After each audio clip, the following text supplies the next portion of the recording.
Hello everyone, good day. So this afternoon, this morning, or this evening, whatever time you're watching this, we are going to tackle another topic. Okay, but before that, let's first have an activity. And well, this is very short. I will just read statements and you have to answer on your mind whether you agree or disagree on that statement. Okay? First, the students should not have homework. Do you agree or disagree? Whether you agree or disagree, I believe you have your reasons. Okay, next, social media is beneficial for students. Okay, so others may agree and others may not agree. So I believe that you have your reasons, whether you agree or disagree. And then having your stand and reasons, that is forming a position paper. That is like an example of a position paper. Okay, so this afternoon or this morning, this evening, okay, this day, we are going to tackle position paper and how to write a position paper. Okay, so first let us begin by defining what is position paper. So a position paper is a type of academic writing where the writer presents your standpoint or viewpoint on a particular issue. Okay, so you give your stand on an issue. So it is like, or the objective of writing a position paper is taking part in a larger debate by giving your stance and having your arguments and providing course of actions, okay, or possible solutions.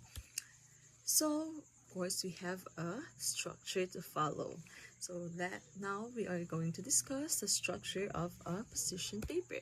So of course we will begin with the introduction.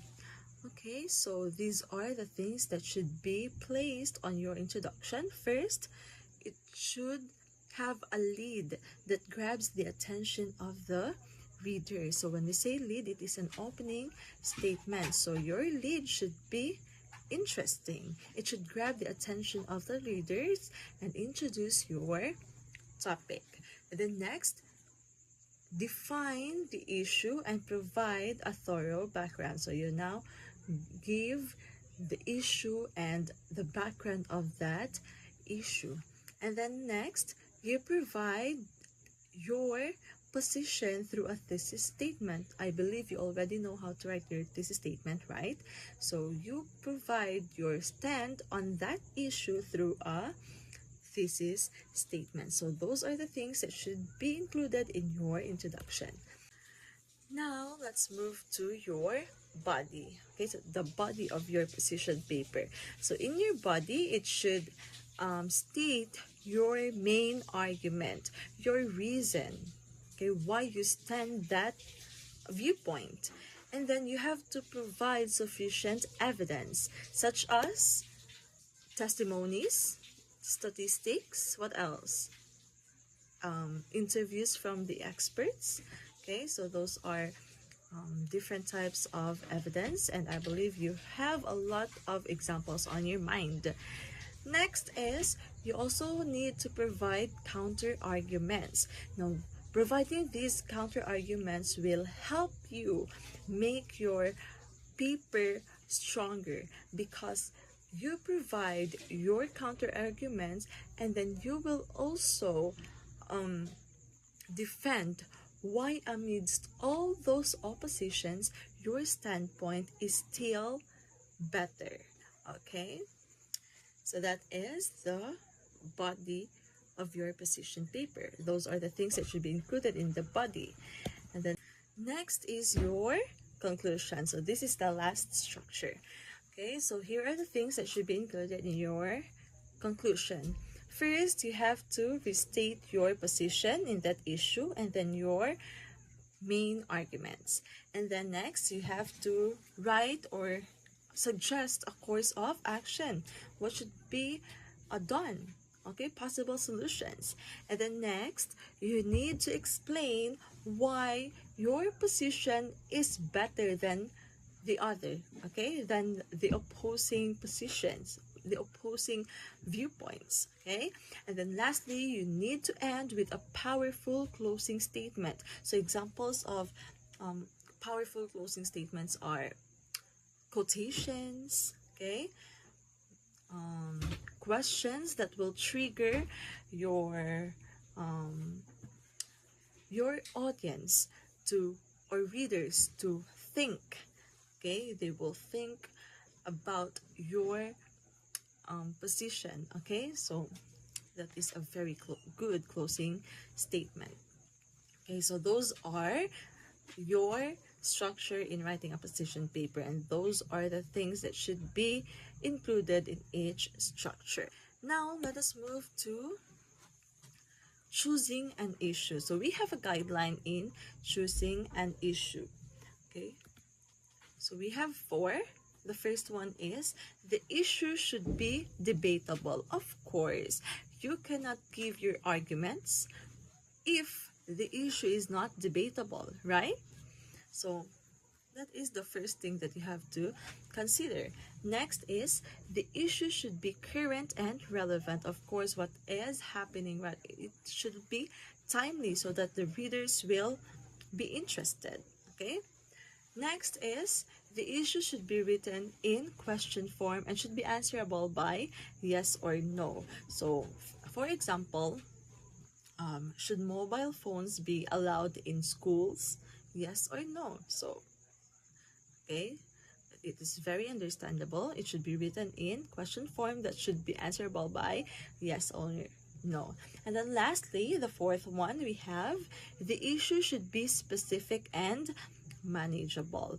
Okay, so your issue should be clear. It should be focused so that it will be easier for you to defend or to support your viewpoint. So those are your guidelines in choosing an issue.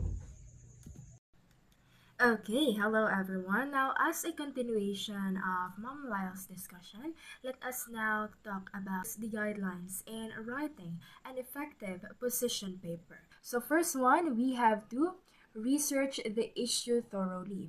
So, why do you think research is important before writing? It is important so that we don't just guess.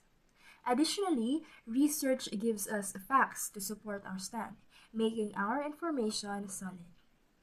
Next, we have present and analyze all sides objectively, not subjectively, so that we can understand what others might argue. And also, having awareness on all sides can help us prepare strong counter arguments. Next, we have to reflect on your stance and its flaws. Why do we need to see our weaknesses? So that we can improve them. And acknowledging weaknesses would make our paper more balanced. Next, we also need to cite credible sources because people, especially nowadays, will trust our argument more if we do those, showing that we're not just making claims. Okay? Next, we also need to offer a fresh perspective. So why we should try a unique angle so that our paper would stand out, and of course, original thinking would make your position stronger. Next, we also need to keep it within 2 pages so it would be easier to read and writing is clearer and more persuasive. Next, we have to tailor arguments to your audience. Why? Because it is the audience who decide if our argument is convincing. Moving on, we have to summarize and refute counter arguments so that we look fair and prepared and to show strength in your position. Next, we have to define unfamiliar terms clearly and early. Why should we define terms? So that no one gets confused. Clear definitions avoids misunderstanding. Next, we also need to use an active voice for clarity and strength. Now, why use active voice? Because it's more direct and firm. Next, we need to organize evidence logically so that the readers can follow easily. making your argument flow smoothly. Okay, next one, we also have remove fallacies because it might weaken your paper, and also removing it would help strengthen your position paper. Next, we have to use ethical, logical, and emotional appeals. Why? Because it would balance credibility, reason, and feelings, making your position powerful. So those are the 13 guidelines in writing an effective position paper. I hope you learned something from our discussion, and that would be all. Thank you so much.